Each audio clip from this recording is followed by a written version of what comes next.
अ, फारसं मला काय माहिती नाही या कॅप्टन थोरात बद्दल, पण माझे लोक सांगतात की आपल्याला पण काही लोक सांगत होते की त्यांच्याकडे जाऊन हातबीत काय ते अंकशास्त्र बघावं निवडणुकीचं वगैरे. पण मी काय गेलो नाही, जाऊ शकलो. अंधश्रद्धेपासून दूर राहिलं पाहिजे असं माझं मत आहे. ठीक आहेत, मंदिर आहेत, मंदिरामध्ये तुम्ही ध्यान धारणा करा, योगा करा, प्राणायाम करा, दर्शन घ्या. काही चांगलं काम करणारे सुद्धा जे आहेत, गुरुजी वगैरे आहेत, ते समाजाची सेवा वगैरे करतात.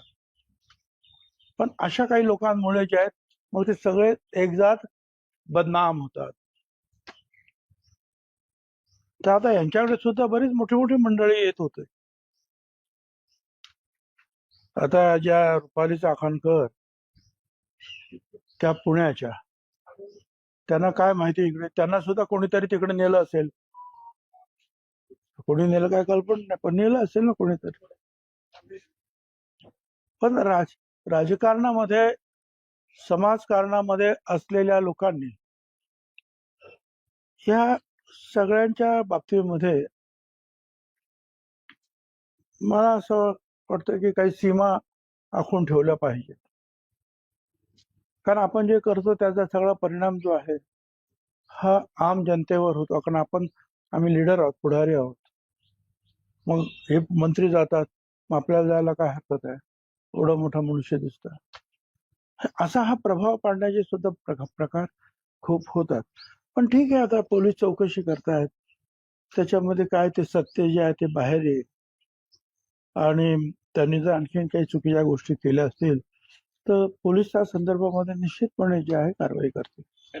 चाकणकरांचा जर विषय बघितला तर त्यांच्या संस्थांवरच त्या होत्या, त्यामुळे चाकणकरांचा जर विषय बघितला तर त्या खऱ्याच्या संस्थांवरच सदस्य होत्या चाकणकर, त्यामुळे त्या विरोधकांच्या टीकेच्या धनी ठरल्या. आहे ना, आता सतत आपण जायला लागलो आणि एखाद्याला मदत करायला लागलो की मग कोणतरी त्यांना आपल्या संस्थेवर सुद्धा घेतातच. चला बाबा, मोठी माणसं आहेत, मोठ्या पदावरचे लोक आहेत, आपल्याला मदत होईल, आपल्या संस्थेला मदत होईल म्हणून घेतात.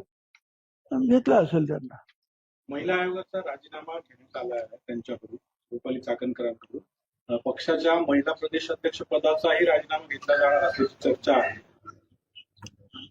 असं नाही, हे सगळे निर्णय जे आहेत, शासकीय निर्णय जो आहे आयोगाचा, हा भाग शासनाबरोबर, गव्हर्नमेंट बरोबर येतो, ज्याच्यामध्ये मुख्यमंत्री सुद्धा आहेत.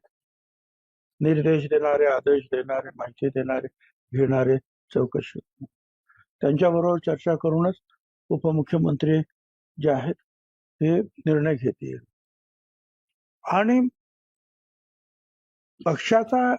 पक्षाच्या ज्या महिला अध्यक्ष आहेत, या संदर्भामध्ये पूर्ण अधिकार जे आहे हे पक्षाला आहे, त्याच्यामध्ये शासन येत नाही.